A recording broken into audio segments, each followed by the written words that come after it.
Excellent. Mesdames et messieurs, je suis ravie d'être parmi vous une deuxième fois. Je pense que la première fois où j'ai participé à ce congrès-là, c'était il y a environ 2 ans. Je remercie le comité d'organisation de m'avoir invité. C'est toujours un plaisir d'être en face de médecins et de parler d'intelligence artificielle. Je pense que la thématique d'aujourd'hui est très pertinente. La médecine, les défis de demain, les challenges de demain. Et donc, je pense que c'est tout à fait pertinent par rapport à la présentation d'aujourd'hui. Permettez-moi une seconde, s'il vous plaît, Madame Guimera, de vous interrompre. J'ai envie de souhaiter la bienvenue à Monsieur Bousmina Mostafa, qui nous honore aujourd'hui par sa présence.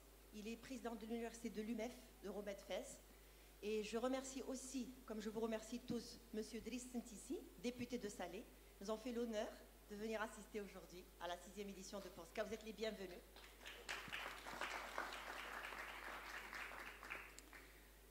Alors c'est toujours un exercice délicat, je disais à un médecin à côté de moi, c'est toujours un exercice délicat de parler d'un domaine très technique à des personnes à des médecins en l'occurrence. Et donc je vais essayer, j'espère pouvoir vous intéresser aujourd'hui. Et je vais commencer par définir l'intelligence, avant de parler d'intelligence artificielle. Et si on s'intéressait ce soir à plutôt la définition de l'intelligence tout court. Alors, en cherchant un peu en littérature scientifique la définition de l'intelligence artificielle, on se rend compte que finalement, il n'y a pas de consensus. Mais ce qui revient assez souvent, c'est que c'est une capacité unique. Unique parce que chacun de nous a sa propre intelligence, qui lui est propre. Et elle est générale en même temps, parce que finalement, tout le monde est intelligent à sa façon.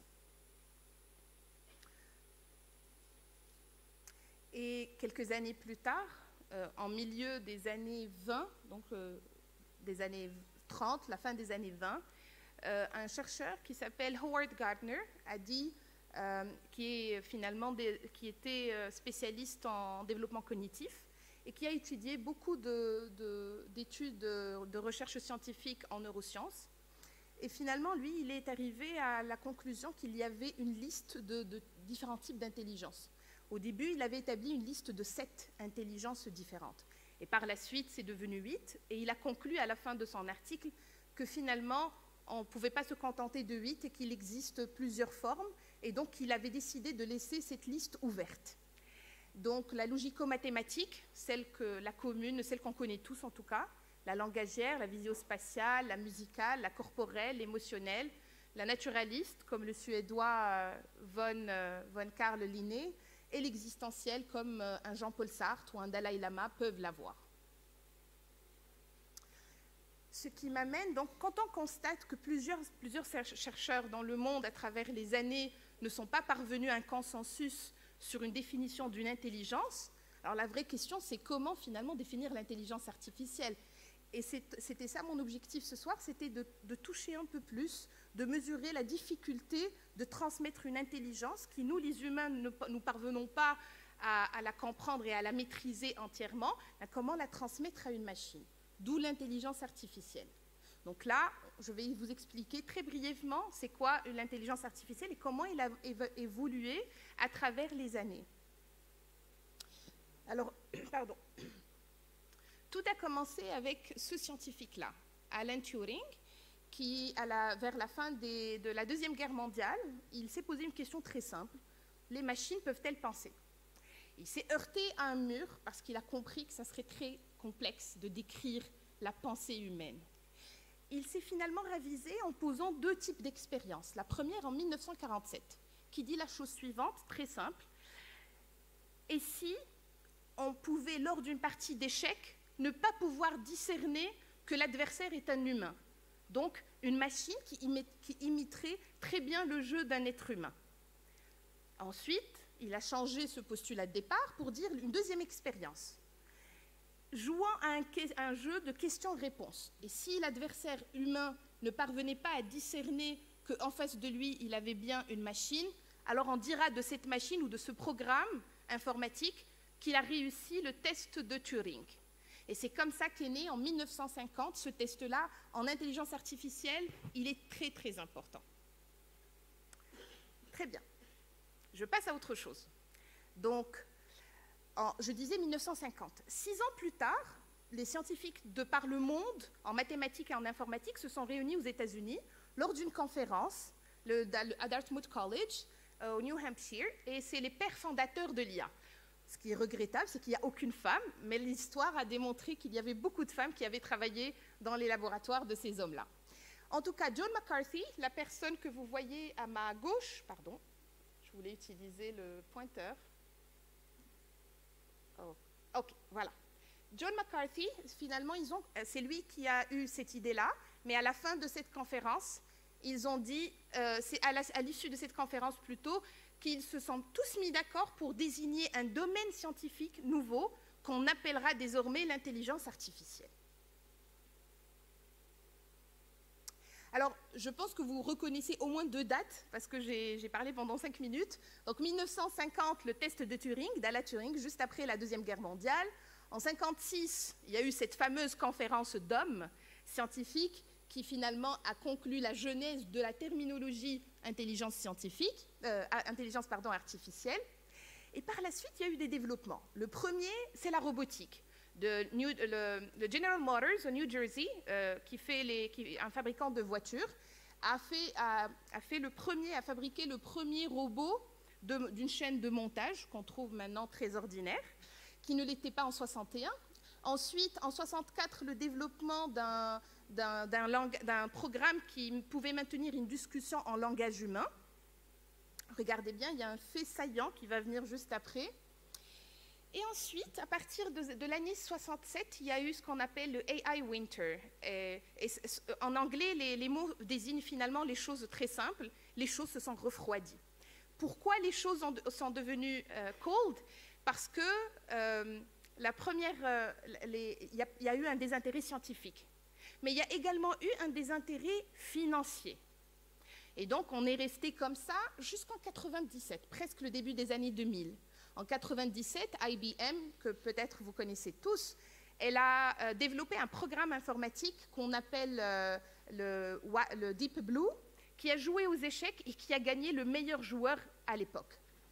Il était détenteur de titres quand même.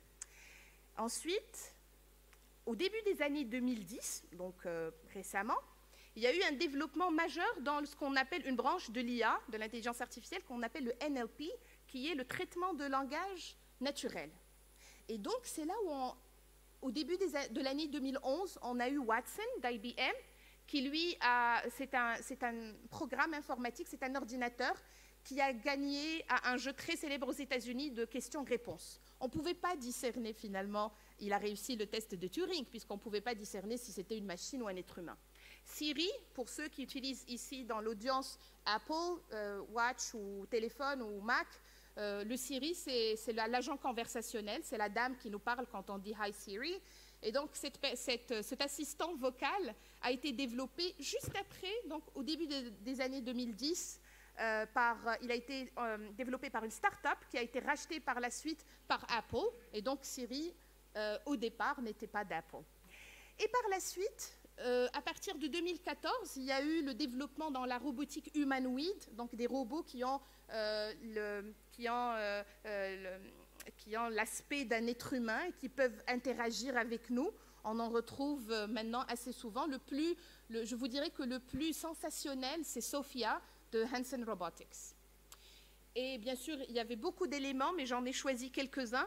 Et en 2020, et ça pour moi c'est très important dans la pratique de recherche que je fais, c'est la compagnie américaine OpenAI qui a développé un programme très intéressant, le GPT-3, qui lui, il est tellement puissant ce programme-là de traitement de langage qu'il peut générer du texte comme si finalement vous parliez à un être humain. On dirait qu'on est devant quelqu'un d'érudit. Et donc voilà, jusqu'à date, c'est le plus grand développement qu'on retrouve. Et je finis cette section-là historique par une citation de quelqu'un qui m'avait beaucoup touchée à l'époque, Lee Sedol. Alors, je ne sais pas si vous connaissez le Go. Le Go est un jeu chinois qui est paru il y a 3000 ans.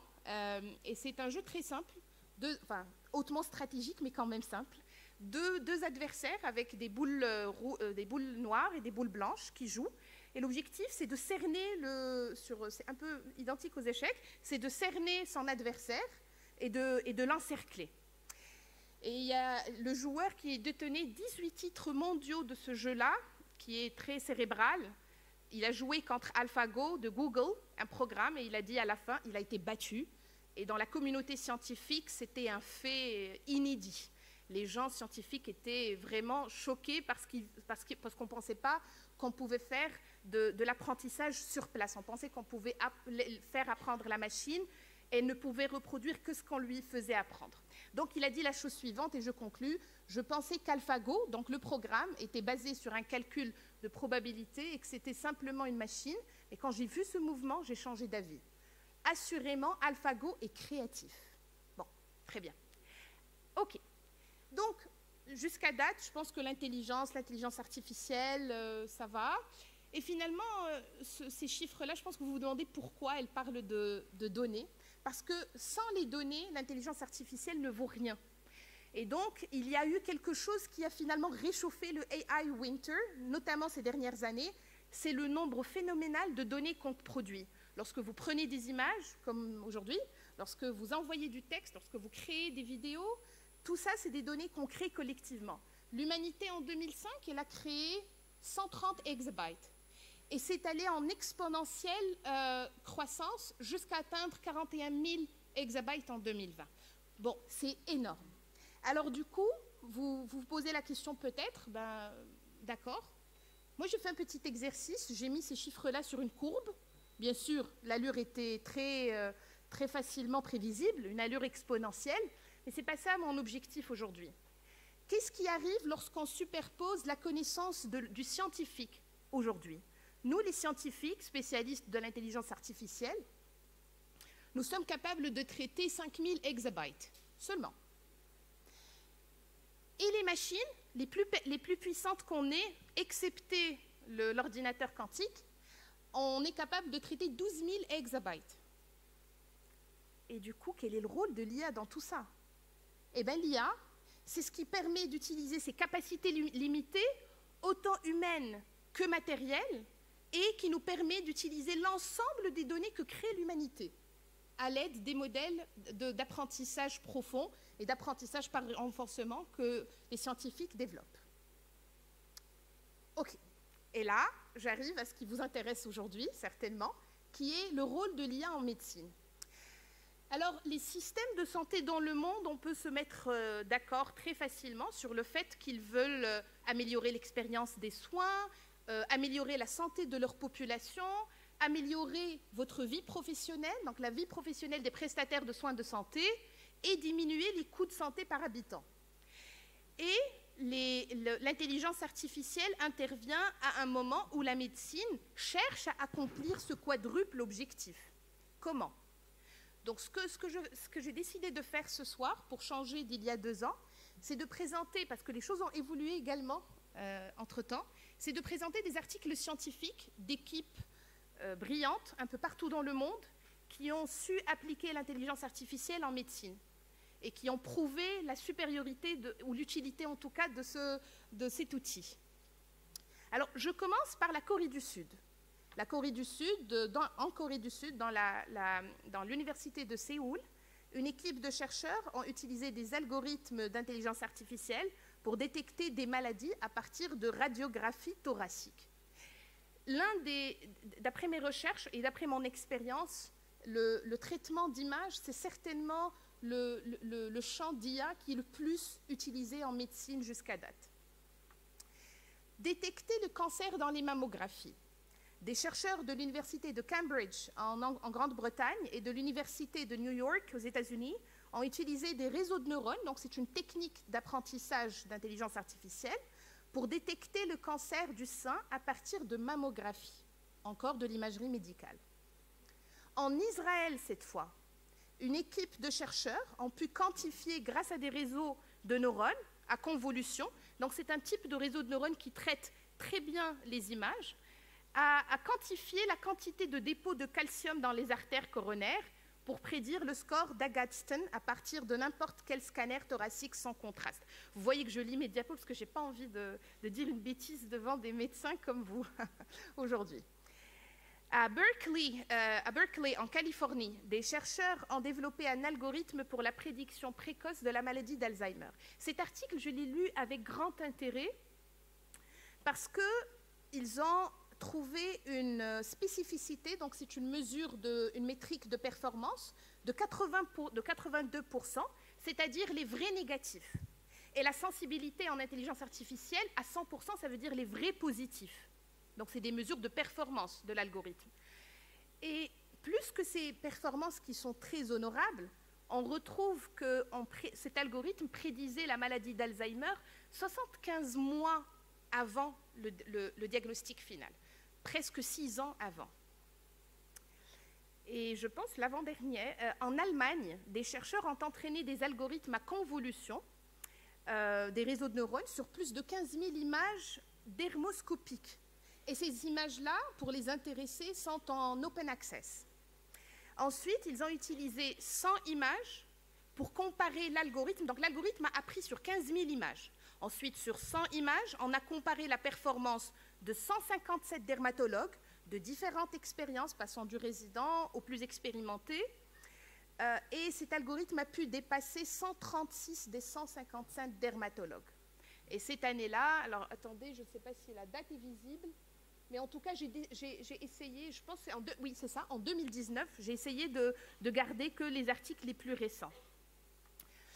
Et je finis avec cette application-là, détecter les arythmies. Donc, aux États-Unis, on a développé un réseau de neurones qui a permis de détecter la signature électrocardiographique de la fibrillation auriculaire pendant un rythme sinusal normal. Bien sûr, j'aurais pu prendre des heures et des heures pour vous parler des nombreuses applications, mais j'ai choisi de sélectionner celles qui sont parues dans des revues très prestigieuses, scientifiques, et donc qui ont été examinées de façon très rigoureuse. Mais du coup, quand je préparais cette présentation, je me suis posé la question suivante. Mais du coup, face à tant de succès par des chercheurs comme nous, qui travaillons avec des médecins comme vous, pourquoi on ne retrouve pas l'application de l'IA partout dans le monde? En fait, ce qui est malheureux, c'est qu'aujourd'hui, ces études-là, qui sont très réussies, et ces programmes qu'on a développés, nous les spécialistes d'intelligence artificielle, ben, ils n'ont jamais été déployés à grande échelle. Pourquoi? Pour la simple raison qu'il y a des défis inhérents, le consentement éclairé, la confidentialité, la protection des données, la propriété, la notion d'objectivité, la transparence, et j'en passe. Et donc, c'est pour ça que ma présentation aujourd'hui, c'était opportunité, mais également quels sont les défis. Et on se pose la première question. Nos données personnelles valent-elles de l'argent? Les données personnelles de santé, je dis bien, valent-elles de l'argent? Et la réponse est oui, avec un fait réel et véridique. En 2017, à Londres, plus précisément, le London's Royal Free Hospital, qui est quand même un hôpital très connu à Londres, n'a pas respecté la loi sur la protection des données de santé de ses patients. Il a vendu à Google, à plus précisément DeepMind, je ne sais pas si vous vous rappelez de cette entreprise-là, je l'ai citée au départ, DeepMind qui est une filiale de Google, et lui ont vendu les dossiers de santé de 1,6 million de patients. Bien sûr, parce que DeepMind voulait développer une application de soins de santé Streams. Et donc, on lui a vendu ces données-là. Ce qui m'amène à me poser la question de la propriété. Qui est propriétaire?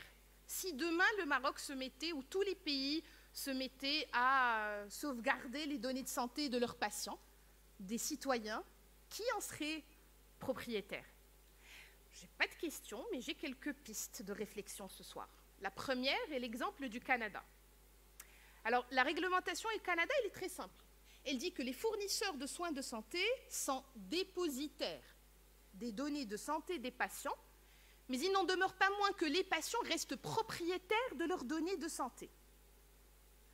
Du coup, ça m'a pris du temps pour comprendre tout ça. Et je suis arrivée à la conclusion que c'est une mise en tutelle. Cette tutelle-là à mon avis, elle reflète la réalité qu'il existe des intérêts croisés lorsqu'on a les données de santé de nos patients. Alors, le Canada, au niveau international, est-ce qu'il y a une législation qui régit de façon internationale nos données de santé, les données de nos patients? La réponse est oui. Il y a l'OCDE, il y a des lois des Nations Unies, il y a des lois de l'Union européenne et celles du Conseil de l'Europe. Et qu'en est-il de notre cher pays?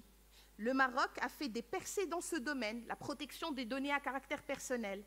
La législation relative à la protection des données personnelles est claire. Je cite, « Toute personne a droit à la protection de sa vie privée », l'article 24 de la Constitution du Maroc. La loi 0908 relative à la protection des personnes physiques à l'égard du traitement des données à caractère personnel. Je la lisais avant d'arriver aujourd'hui et elle est très pertinente en ce qui a trait aux données informatiques. OK. Les inégalités. Je suis professeure à l'Université Romée de Fès, mais je suis également titulaire de la chaire Femmes en Sciences, ICESCO-UMF, qui promeut l'intelligence artificielle auprès des jeunes filles et des femmes. Et cette question des inégalités et des biais, pour moi, elle est très importante dans ma pratique. Pourquoi? Parce qu'on blâme souvent les algorithmes, mais les algorithmes ne reflètent que la réalité. Si dans notre société, il y a des inégalités, alors les algorithmes vont les perpétuer. Ils ne vont pas créer des inégalités. Alors si les inégalités sont dans les données, et je vais vous donner quelques exemples pour bien illustrer ces inégalités-là, alors forcément, ça va se retrouver dans les algorithmes, et donc dans l'application du programme. Quel type de biais, ce qu'on appelle les biais algorithmiques ou les biais cognitifs, mais quels sont les types d'inégalités qu'on peut retrouver? Le premier est celui de la race. C'est flagrant parce que la plupart, vous l'avez remarqué peut-être, la plupart des articles scientifiques que j'ai mentionnés proviennent d'universités américaines. La population afro-américaine, là-bas, est quasiment systématiquement exclue des études. Et donc, les algorithmes d'intelligence artificielle ne reconnaissent pas, malheureusement, les pathologies chez les personnes de race afro-américaine. Oui. Loin de moi l'idée de vous brusquer, oui. Mais le temps nous rattrape un petit peu. Il me reste 10 minutes, c'est ça? D'accord. Moins. Moins. Ouais, d'accord, très bien. Je vais essayer d'être rapide. Il me reste... D'accord, très bien. Non, merci. Il faut garder le temps. Très bien. Donc, je disais, les inégalités, quand on collecte des données de soins de santé de personnes qui n'ont pas accès aux soins de santé, il y a une exclusion de facto pour des raisons sociologiques ou économiques. La notion de responsabilité. À cette question, je vais vous décevoir, mesdames et messieurs, parce que je n'ai pas de réponse. Mais ne me blâmez pas, c'est une question à laquelle beaucoup de pays dans le monde n'ont pas de réponse. Qui est responsable quand on développe des systèmes d'intelligence artificielle, notamment en médecine? Est-ce que c'est le médecin? Est-ce que c'est l'ingénieur? Est-ce que c'est la personne qui fait la maintenance? Est-ce que c'est la personne qui a collecté les données? Donc cette notion de responsabilité est très importante. L'acceptation sociétale. Alors, il y a une étude très récente qui a été faite aux États-Unis et qui a demandé à des patients, et si on vous donnait un diagnostic qui a été fait par une machine d'intelligence artificielle? Les répondants ont dit oui, on accepterait ce diagnostic-là. Et on a posé une deuxième question. Et si le médecin posait un diagnostic différent de celui de la machine, qu'en serait-il? Et là, la réponse a changé. On préfère faire confiance à un médecin. Et ouais, la veste. C'est ça.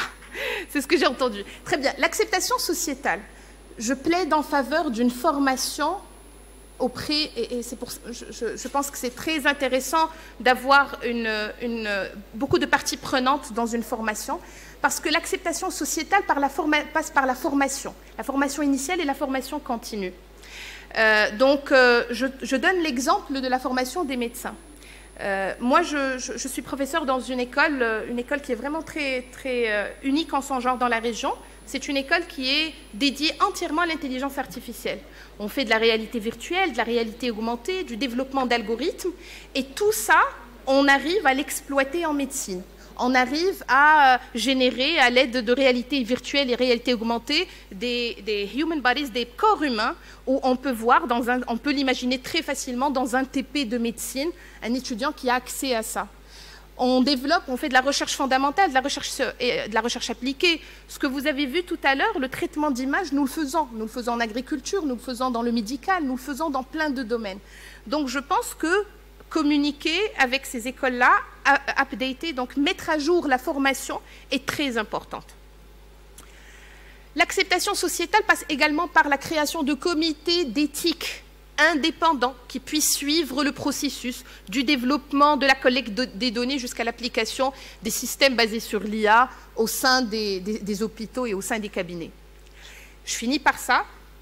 Alors, bon, presque. Alors, ce que vous voyez là, c'est un analyseur biochimique. Parce que finalement, à chaque fois, et devant plusieurs professions, on me dit « mais l'IA, du coup, elle va abolir notre métier ». Mais ce n'est pas vrai. Est-ce que l'analyseur biochimique a détruit les scientifiques de laboratoire? La réponse non.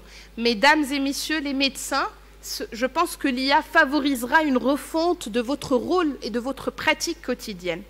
Je finis du coup sur cette slide.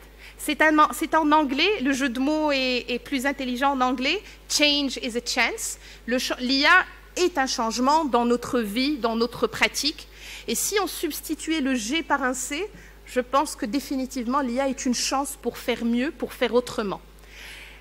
Vous pouvez scanner le code QR et vous trouverez l'ensemble des recherches que nous faisons à l'université et aussi les travaux que nous menons, les formations que nous faisons. J'étais ravie de pouvoir vous présenter ça ce soir.